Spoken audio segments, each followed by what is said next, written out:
Moon-Face by Jack London. John Claverhouse was a moon-faced man.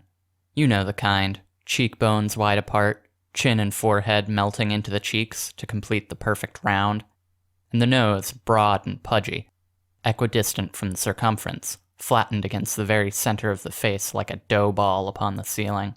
Perhaps that is why I hated him, for truly he had become an offense to my eyes, and I believed the earth to be cumbered with his presence. Perhaps my mother may have been superstitious of the moon and looked upon it over the wrong shoulder at the wrong time. Be that as it may, I hated John Claverhouse. Not that he had done me what society would consider a wrong or an ill turn. Far from it. The evil was of a deeper, subtler sort, so elusive, so intangible as to defy clear, definite analysis in words. We all experience such things at some period in our lives.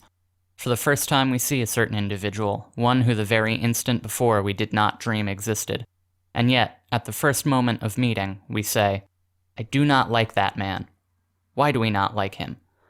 We do not know why. We only know that we do not. We have taken a dislike, that is all. And so I, with John Claverhouse. What right had such a man to be happy? Yet he was an optimist. He was always gleeful and laughing. All things were always all right. Curse him! How it grated on my soul that he should be so happy. Other men could laugh, and it did not bother me. I even used to laugh myself, before I met John Claverhouse. But his laugh, it irritated me, maddened me, as nothing else under the sun could irritate or madden me. It haunted me, gripped hold of me, and would not let me go. It was a huge, gargantuan laugh. Waking or sleeping, it was always with me, whirring and jarring across my heartstrings like an enormous rasp. At break of day, it came whooping across the fields to spoil my pleasant morning reverie. Under the aching noonday glare, when the green things drooped and birds withdrew to the depths of the forest, and all nature drowsed, his great ha-ha and ho-ho rose up to the sky and challenged the sun. And at black midnight, from the lonely crossroads where he turned from town into his own place, came his plaguey cachinnations to rouse me from my sleep, and make me writhe and clench my nails into my palms. I went forth privily in the night time, and turned his cattle into his fields, and in the morning heard his whooping laugh as he drove them out again. It is nothing, he said. The poor dumb beasties are not to be blamed for straying into fatter pastures. He had a dog he called Mars, a big splendid brute, part deerhound and part bloodhound, and resembling both. Mars was a great delight to him, and they were always together. But I bided my time, and one day, when opportunity was ripe, lured the animal away, and settled for him with strychnine and beefsteak. It made positively no impression on John Claverhouse. His laugh was as hearty and frequent as ever, and his face as much like the full moon as it always had been. Then I set fire to his haystacks in his barn, but the next morning, being Sunday, he went forth blithe and cheerful. Where are you going? I asked him, as he went by the crossroads. Trout, he said, and his face beamed like a full moon. I just dote on trout. Was there ever such an impossible man? His whole harvest had gone up in his haystacks and barn. It was uninsured, I knew, and yet, in the face of famine and the rigorous winter, he went out gaily in quest of a mess of trout, forsooth, because he doted on them. Had gloom but rested, no matter how lightly, on his brow? Or had his bovine countenance grown long and serious, and less like the moon? Or had he removed that smile but once from off his face? I am sure I could have forgiven him for existing. But no, he grew only more cheerful under misfortune. I insulted him. He looked at me in slow and smiling surprise. I fight you? Why? He asked slowly. And then he laughed. You're so funny. Ho ho. You'll be the death of me. Oh ho ho ho. What would you? It was past endurance. By the blood of Judas, how I hated him. Then there was that name. Claverhouse. What a name. Wasn't it absurd? Claverhouse. Merciful heaven, why Claverhouse? Again and again I asked myself that question. I should not have minded Smith or Brown or Jones, but Claverhouse. I leave it to you. Repeat it to yourself. Claverhouse. Just listen to the ridiculous sound of it. Claverhouse. Should a man live with such a name? I ask of you. No, you say. And no, said I. But I bethought me of his mortgage. What of his crops and barn destroyed? I knew he would be unable to meet it. So I got a shrewd, close-mouthed, tight-fisted moneylender to get the mortgage transferred to him. I did not appear, but through this agent I forced the foreclosure, and but few days, no more, believe me, than the law allowed, were given John Claverhouse to remove his goods and chattels from the premises. Then I strolled down to see how he took it, for he had lived there upward of 20 years. But he met me with his saucer eyes twinkling, and the light glowing and spreading in his face till it was a full-risen moon. "Ha ha ha," he laughed. "The funniest tyke, that youngster of mine. Did you ever hear the like? Let me tell you. He was down playing by the edge of the river when a piece of the bank caved in and splashed him.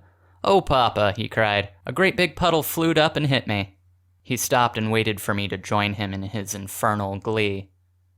'I don't see any laugh in it,' I said shortly, and I knew my face went sour. He regarded me with wonderment, and then came the damnable light glowing and spreading, as I have described it, till his face shone soft and warm like the summer moon, and then the laugh. 'Ha ha, that's funny. You don't see it, eh? Ho ho ho, he doesn't see it. Why, look here, a puddle.' But I turned on my heel and left him. That was the last. I could stand it no longer. The thing must end right there, I thought. Curse him. The earth should be quit of him, and as I went over the hill, I could hear his monstrous laugh reverberating against the sky. Now, I pride myself on doing things neatly, and when I resolved to kill John Claverhouse, I had it in mind to do so in such fashion that I should not look back upon it and feel ashamed. I hate bungling, and I hate brutality. To me, there is something repugnant in merely striking a man with one's naked fist. Faugh, it is sickening. So to shoot or stab or club John Claverhouse, oh, that name, did not appeal to me. And not only was I impelled to do it neatly and artistically, but also in such manner that not the slightest possible suspicion could be directed against me. To this end I bent my intellect, and after a week of profound incubation, I hatched the scheme. Then I set to work. I bought a water spaniel bitch, 5 months old, and devoted my whole attention to her training. Had anyone spied upon me, they would have remarked that this training consisted entirely of one thing: retrieving. I taught the dog, which I called Bologna, to fetch sticks I threw into the water, and not only to fetch, but to fetch at once, without mouthing or playing with them. The point was that she was to stop for nothing, but to deliver the stick in all haste. I made a practice of running away and leaving her to chase me, with the stick in her mouth, till she caught me. She was a bright animal, and took to the game with such eagerness that I was soon content. After that, at the first casual opportunity, I presented Bologna to John Claverhouse. I knew what I was about, for I was aware of a little weakness of his, and of a little private sinning of which he was regularly and inveterately guilty. "No," he said, when I placed the end of the rope in his hand. "No, you don't mean it." And his mouth opened wide, and he grinned all over his damnable moon face. I kind of thought, somehow, you didn't like me," he explained. "Wasn't it funny for me to make such a mistake?" And at the thought he held his sides with laughter. "What is her name?" he managed to ask between paroxysms. "Bologna," I said. He tittered. "What a funny name." I gritted my teeth, for his mirth put them on edge, and snapped out between them. "She was the wife of Mars, you know." Then the light of the full moon began to suffuse his face, until he exploded with, "That was my other dog. Well, I guess she's a widow now. Oh, oh, oh, oh." He whooped after me, and I turned and fled swiftly over the hill. The week passed by, and on Saturday evening I said to him, "You go away Monday, don't you?" He nodded his head and grinned. "Then you won't have another chance to get a mess of those trout you just dote on." But he did not notice the sneer. "Oh, I don't know," he chuckled. "I'm going up tomorrow to try pretty hard." Thus was assurance made doubly sure, and I went back to my house, hugging myself with rapture. Early next morning, I saw him go by with a dip net and gunny sack, and Bologna trotting at his heels. I knew where he was bound, and cut out by the back pasture and climbed through the underbrush to the top of the mountain. Keeping carefully out of sight, I followed the crest along for a couple of miles to a natural amphitheater in the hills, where the little river raced down out of a gorge and stopped for breath in a large and placid rock-bound pool. That was the spot. I sat down on the crop of the mountain where I could see all that occurred, and lighted my pipe. Ere many minutes had passed, John Claverhouse came plodding up the bed of the stream. B'Elanna was ambling about him, and they were in high feather, her short, snappy barks mingling with his deeper chest notes. Arrived at the pool, he threw down the dip net and sack, and drew from his hip pocket what looked like a large fat candle. But I knew it to be a stick of giant, for such was his method of catching trout. He dynamited them. He attached the fuse by wrapping the giant tightly in a piece of cotton. Then he ignited the fuse and tossed the explosive into the pool. Like a flash, B'Elanna was into the pool after it. I could have shrieked aloud for joy. Claverhouse yelled at her, but without avail. He pelted her with clods and rocks, but she swam steadily on till she got the stick of giant in her mouth, when she whirled about and headed for shore. Then, for the first time, he realized his danger and started to run. As foreseen and planned by me, she made the bank and took out after him. Oh, I tell you, it was great. As I have said, the pool lay in a sort of amphitheater. Above and below, the stream could be crossed on stepping stones, and around, up and down and across the stones raced Claverhouse and B'Elanna.